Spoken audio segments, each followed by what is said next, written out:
Buenos dias, damas y caballeros. Again, welcome to another vlogging session ni Vlogcaster dito sa lugar ko, Barangay Manikaan, Zamboanga City, located 24 kilometers away from the city. Kung napapansin nyo na dito sa barangay ko, karamihan ng mga bahay dito ay yung baro-baro, yung kwan lang talaga, yung people with very simple living and very simple lives. Syempre medyo kwan din dito. This is not one of the most progressive barangays dahil kwan nga kami, agricultural barangay kami, so we are one of the bread baskets of the city. So karamihan ng mga tao dito, mga farmers, mga fishermen, kasi coastal barangay rin kami. So most of the residents are really poor. So that's why I have reflected on this many times, and this is one of the reasons na why I have taken it as a stand and advocacy to be neutral in vlogging, to only be loyal to the motherland and to the people, most of whom are poor. Hindi lang dito, kundi all over the country. That's why we cannot afford para magsamba o maging loyal o magsipsip o tumanggap ng pera sa any politician in this vlog, dahil you only have to look at the situation dito sa lugar ko to realize that we really have to make major changes in our political habits, and to really help our countrymen become politically matured. And by political maturity, it means the competence, having the competence and freedom to vote according to their conscience. Hindi yung dahil ignorante sila, bobotante sila, iboboto na lang nila yung mga artista, yung mga politiko may pangalan, membro ng mga political dynasties, pamilyar ng pangalan, mga Marcos, Duterte,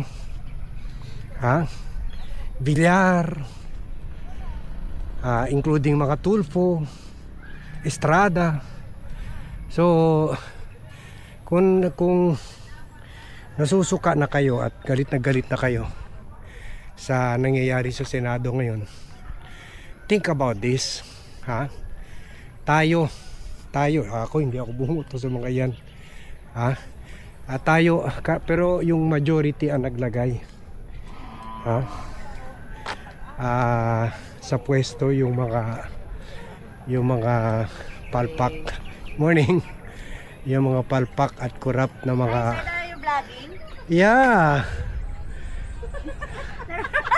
andito kayo, kasama na kayo sa vlog ko. Nagingis-ingis pa kami. Hi! Anong mo, sir? Vlogcaster Armand Din. Okay. Oo. Saan kayo, sir? Dito lang kayo? Sa Zamboanga? Dito lang. Oo. Sige, sama mo kami sa vlog namin. Nagkakalat-kalat lang dito. Tingnan. Hi! Tingnan nyo, magaganda yung mga Zamboangueña. Siyempre, sir. Bonita mga Zamboangueña, Sige, sir, gracias.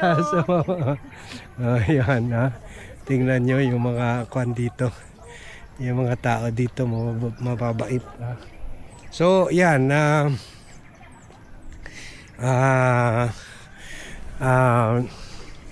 we really have to make major changes sa kwan natin, sa political Buenas, buenas. Major changes in our political perspective. Ha? By the way, hindi pa ako gaano kilala dito sa Zamboanga kasi alam nyo naman, hindi talaga tayo ang tipong vlogger na i-idolize nila. Kasi kung meron man nakakilala sa akin dito, galit sa akin. Kaya hindi naman nila isa-subscribe ang Vlogcaster channel or i-repair yung Vlogcaster channel sa mga kaibigan nila kasi syempre galit sila sa mga opinion ko kasi nga hindi ko nagagawa yung sambahan yung idolo nila I have to admit it Duterte country pa rin yung Zamboanga. So yan, kaya yun nga there lies the problem. Kaya ito nakikita nyo, palpak ang executive, palpak ang legislative, palpak ang Supreme Court. Kaya kung nagagalit man kayo sa mga pangyayari sa Senado ngayon, sa impeachment kay Sara, yung pagnanakaw ni Sara, let this be your weapon. Let this be your inspiration, your wake up call. Para to really turn your back to this useless, corrupt, stupid and incompetent politicians. Enough na yung mga pagsasamba natin sa mga walang kwentang politiko. Think of our own interest naman as a country at our welfare. Kawawa na talaga. Tingnan nyo. Wala. Itong tulad sa mga dinadaan ko mga bahay ito. They never experience or wala silang nakinabang. They never experience getting any kind of help from the government. Walang pakinabang sa kanilang gobyerno.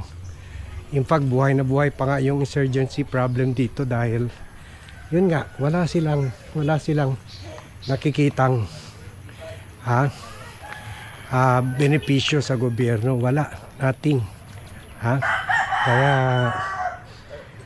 let's use our power sa our power as voters in the 2028 local and national election. Diyan na lang ang pag-asa natin. Yan na lang ang kuwan natin. Ang saving grace ng bansa. That's the only way we can we short circuit parang parang start a new reset. We need a reset in governance. Sige sir, Thank you. We need a reset in governance to change things. At hindi ito pwede yung the usual kwan lang. Pag ngayon parang lumalabas either Duterte or Marcos ka lang. Let's go for the middle force. Let's try yung mga bagong pagmumuka naman. Let's try yung mga malinis na politiko naman. Like maybe this time kasi siya talaga ang sentro ng hindi lang ICC case, pati itong case ni Sara, pati itong sa Senado, itong chaos sa Senado. Maybe this is the right time to elect former Senator Antonio Trillanes. I-elect natin yung talagang nagmamahal lang sa bayan, hindi nagmamahal yung sa either political camps, either the Marcos or the Duterte na hindi naman nakatulong talaga sa atin. So let's vote them into office. Let's vote them into office. Yan, Senator Antonio Trillanes, Bam Aquino. May chance si Bam kasi Aquino yan. At naka number 2 ba o number 3 sa last senatorial election. Although ako I go for Risa Ontiveros, pero kung si Bam ang napili ng si Bam ang napili ng gusto kong kagatin ng aso na to.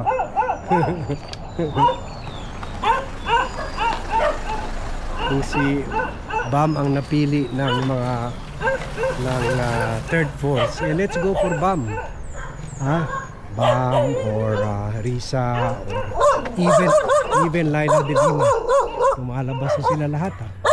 Parang pinag-isahan ako ng mga ito. Pero may kwan naman ako. May kantin naman ako na malaki. Dala-dala ko ito. Parang kwan ko na rin to. Parang taboy na rin sa mga sa mga aso. Itong kantin ko. Ayan. So, yun, at least iniwan na tayo. So, yun. Yun ang that is the crisis we are in. Hindi ba kayo naawa sa sarili nyo? Ganito na lang tayo. Siguro, from the time ni Duterte, ang last lang talaga gobyerno na meron tayo naramdaman hindi naman gaano great improvement, pero ngayon marami na mga project dyan sa Manila gawa ng administrasyon ito. The Aquino administration, yung mga NLEX, SLEX, pati yung mga ginagamit namin yung elevated highway dyan sa Metro Manila na lahat ito nasimulan ni Gloria. In fairness kay Gloria, plinano ito kay Gloria, and then dahil hindi siya hindi kinurakot nila Pinoy, natapos ito lahat mga project, at marami rin nasimula ng plinano ng Pinoy administration at natapos during the Duterte administration na nag-grab credit naman sa mga project na ito. Medyo kilala ng mga project ni Duterte, yung Katbagang Bridge na nahulog pa. So, yan. Kaya let's maawa naman tayo sa sarili natin at maawa tayo sa mahirap nating kababayan.